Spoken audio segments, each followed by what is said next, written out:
Hey, what's going on, guys? Kaoiji here. So if you guys are looking for your free items, the t-shirts, the anniversary logos, the stickers, and the idol, the code is ARKS EXPO online, the same way that I currently have it on screen.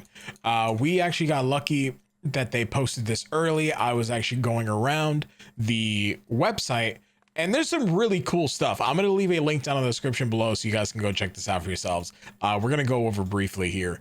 But then hidden away behind Dark Falls was the actual gift for online viewers. This is for everybody to be able to get the items that were available at the ARKS Expo. So if you missed out on your chance of getting it, maybe you were at ARKS Expo, maybe you're at Anime Expo, you're able to get the items now. Like I said, it's going to be the same way that it's typed in the video right here.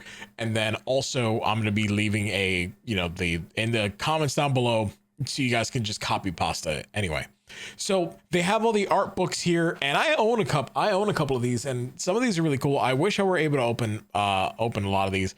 They also have the fashion magazines. Basically, these are like little fashion catalogs, because Phantasy Star has a lot of fashion, right? So these are a lot of the fashion catalogs that were available year over year. There was none for 2022, but they had one ending in 2021, and each one of these came with exclusive content. It was really cool. But when I played the JP version, I got some really cool stuff that I liked, and I'm kind of glad that I have at least some of it in global. By clicking around these little circles, you can like guide yourself around everything. They had all of the PlayStation, PS Vitas, all of the deluxe editions on display, all the comic books and manga, all of like the stage plays, all of the music CDs. They had a lot here. They actually showed off like some of the past official merch. I'm going to click over here, and like some of these shirts, again, Phantasy Star style. I don't care what anybody says. I would buy a lot of, maybe not that shirt, but I would buy a lot of this. Like, let's be honest. I really would. I want official merch. I want more official merch.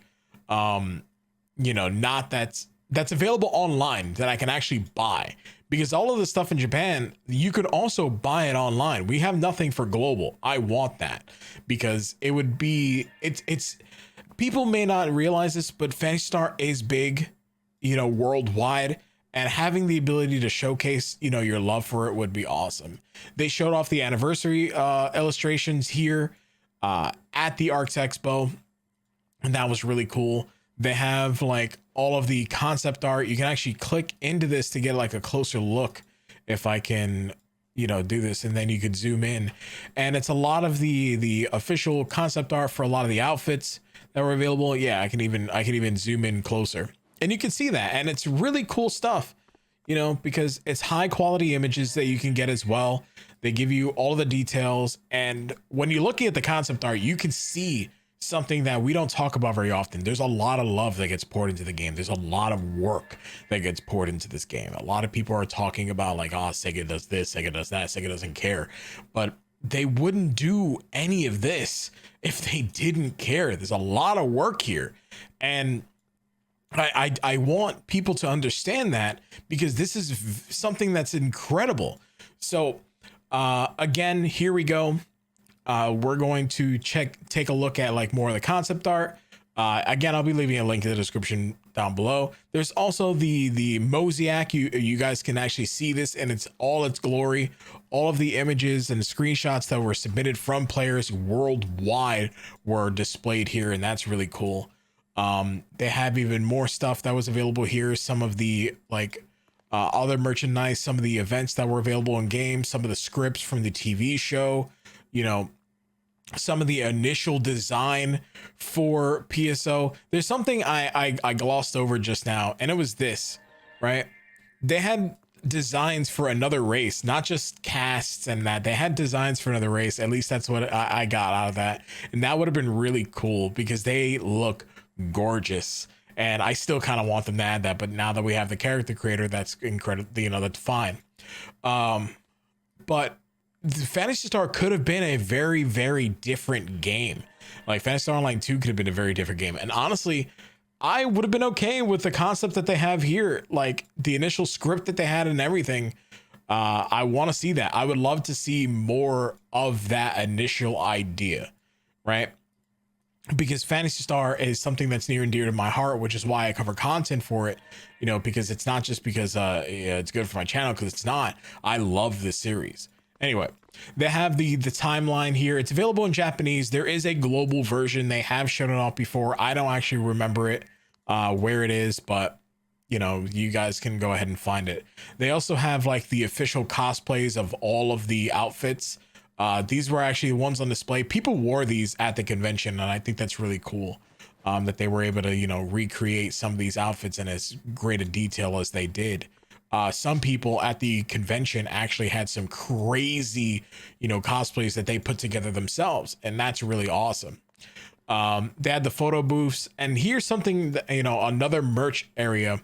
And again, they have a lot of merch. Like what? Rappy cups, Arkuma cups, pins, posters. Come on, why don't we get this? So anyway, Sega, please just give me something. Just give me something to like to buy, or maybe, you know, give it to me. I've been asking for ages at this point. It's a meme. Please just give me something. Anyway, they have the Rappy that was around the convention booth, and people were able to take pictures of it. They had the backgrounds that you were able to take pictures on. Some of these are really nice. You know, they had the Central City one and whatnot. So ultimately, this was really cool. And like, you might be wondering, like, this is a very big convention floor. Why is it so barren? But that's also because they had meet and greets for every ship that were available. So what people were able to do is use the QR code that was available here, open the line chat to be able to go into the line chat for their ship and meet people, you know, from the game that maybe they never met before, or maybe it's something, you know, that maybe they needed to connect with one of their friends that were on that ship. And that was something that was really cool. So ultimately, really solid stuff here. And, you know, more of the illustrations now that I'm back to it, I'm going full circle so I can close out the video. You know, some really cool stuff, a lot of heartfelt thank yous out of this. And honestly, it's really cool. I want there to be more things like this in global, but obviously the game can't be the powerhouse that it is until there's absolutely more content for the game. And, you know, I'm not gonna, you know, ignore the elephant in the room, but I do think that one thing that could help, you know, community morale is bringing merch, because being able to rock your merch saying, hey, I really love this game would be awesome, rather than having to pay all of the premiums, you know, that come from importing merchandise, because that's the only thing that stops people. But anyway, I think this was a cool idea. Thank you guys again for watching. Stay awesome, stay beautiful, and I'll see you guys in the next video. Peace. I'm out.